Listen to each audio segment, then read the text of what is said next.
So we want to take a moment and kind of step back and decide why we decided to do it, where we decided to do it, and why we think this is conducive to what we're trying to accomplish.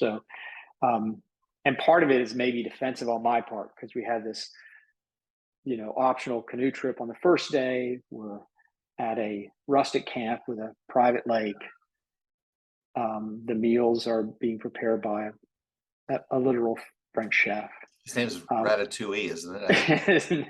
the French chef Charles is great, and so it kind of sounds like a junket. You get to go to this really nice place. We're not locked in a conference room at a hotel, all day.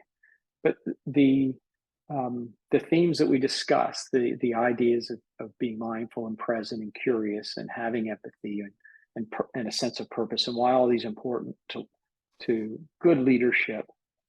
To me, when we discussed this early on, I said, yeah, I want to do this kind of, I don't want to be in a conference room. I want to be in another environment Right. and have this rhythm to the day, which resonated with you, Mm. which again, it sounds enjoyable, but can you discuss from your experience, why having this kind of environment is conducive to creating the right kind of response for everyone that attends to have this kind of thoughtfulness? Yeah.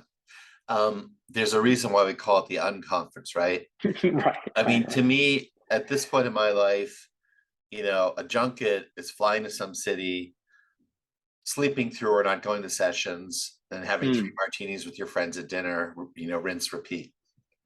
right. Um, this is a pleasant environment. It's a very pleasant environment. That's part of the medicine. Uh, Mm. you know, we've set up pretty when you really look at it, they're pretty intense days. They're long days. We have morning, for the most part, morning learning times, afternoon a mix of learning and reflection, and then evening sharing, and it's sort of a 12-hour day or even Yeah, longer. yeah. um, the difference is we don't fill it up with agendas where every 15 minutes is allocated. It's a peculiarly Western notion, even more an American notion, that if we're not in a place of busyness all the time, we're somehow wasting time. And it's funny if you But it's look a at false business. It's a false it's busyness. well, busyness of itself, Yeah, in yeah, and yeah. of itself, it's yeah, I can't even think of the right word right now, but it's not, business in and of itself is not valuable or important. Mm. Don't confuse activity with productivity. Okay. So if you look at people like everyone from Edison to Alfred Einstein, some of our greatest and most productive thinkers and inventors, they plan times of uh, empty calendar and walks. And when we talk about being present, being mindful, these are all ways of showing up, preparing yourself to show up as your best self, right? That's part of it. But there's a larger, and this is the thing that we're bringing to this year, is there's a larger idea of resilience. To Mm. be a resilient person, you have to learn to be self-aware, yes, but you also have to learn to relax. And you also have to learn to let your mind wander at times and be creative. There's a reason why we have so many aha moments in the shower. Mm. It's one of the few moments where we're unplugged from our damn phones, right? And we've So talked about, far. I know, right. We've talked about this. I don't remember the number exactly. It was either 2,400 or 2,700, but some ridiculous, terrifying, ungodly, awful number of taps and touches now of our phones every day. Right, We're just, right, right, we're right. just, we're just like addicted. We're waiting. We're living in a state of distraction, and we're waiting Well, for the. it becomes comfortable after a while. It Well, becomes familiar. That constant hum, and if you don't have the hum, it feels uncomfortable until like when you go on vacation. The first week is almost just to get past yes, not having the hum yep. because it feels a little bit. And then the second week, if you can get 2 weeks back to back, you actually start to exhale and become comfortable with the quiet. But we don't, because we live Mm. in this constant state of distraction. we're literally only semi-attentive all the time because we're waiting for the next buzz or the next Right. FaceTime or the next WhatsApp or the next text ping or whatever it is. And so it used to be we responded to that. Now we're using every spare open moment to check and see, well, is somebody trying to reach me on my 5 different things? So we're feeding our brain this junk food of Okay. constant empty stimulation, Yeah. right? Distraction. It's like bad calories, right? It doesn't really feed you in any important way. So what we're trying to do is separate from this loud, buzzy, distracted world and distracted individuals that we live, and recenter and replug and say, hey, when I'm challenged, maybe we're going to do a guided meditation. People are always surprised how much they get out of that when they say, okay, today we're going to, take a walk, let it just be in the moment. What comes into your head when it's not fed all this junk food? Come back, let's share, let's talk about that. Let's see where you are. Yeah, I think Feeling. we have the main themes, but we don't have a micro level checklist of we talked about this, we talked about this.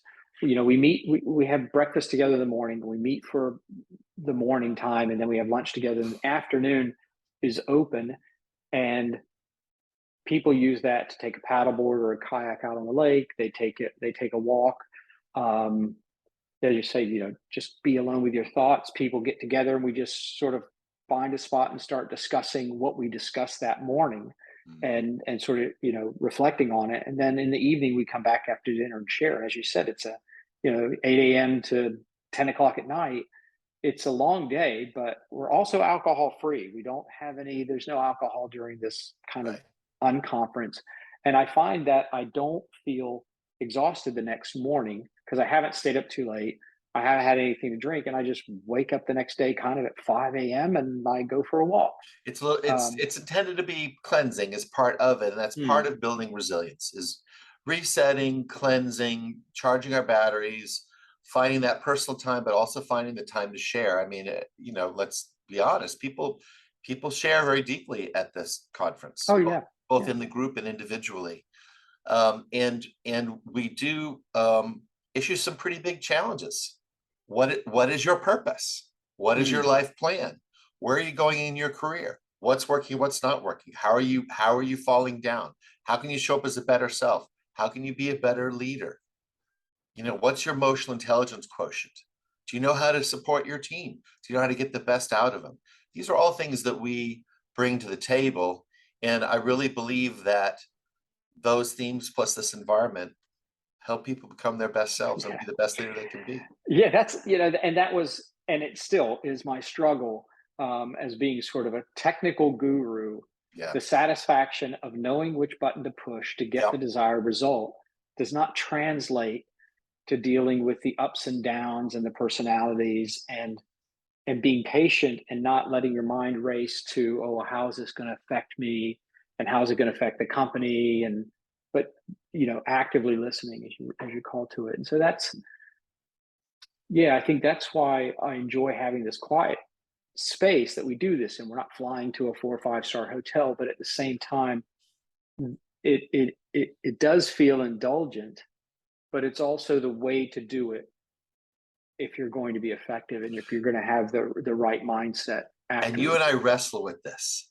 That is Yeah. that is your word. To me, it's not at all indulgent. Indulgent. Not at all. Yeah. To me, it's not at all indulgent. To me, it's the right environment to literally unlock a different neural pathway, to Mm. literally open up and unlock a different part of your brain and to put some really productive stuff in there. Because yes, you might have technical mastery and know which button to push and which bit of recursive code to throw in there to make it work. But that has nothing to do with your ability to inspire others to do what you do or even do it better. It has nothing to do with your ability to lead a team, to bring vision, right? Mm. To get people to align behind that vision and then to execute on it. And those are all great skills that are in short supply. And I like to think that we give those skills to people, or at least sharpen those skills up a bit.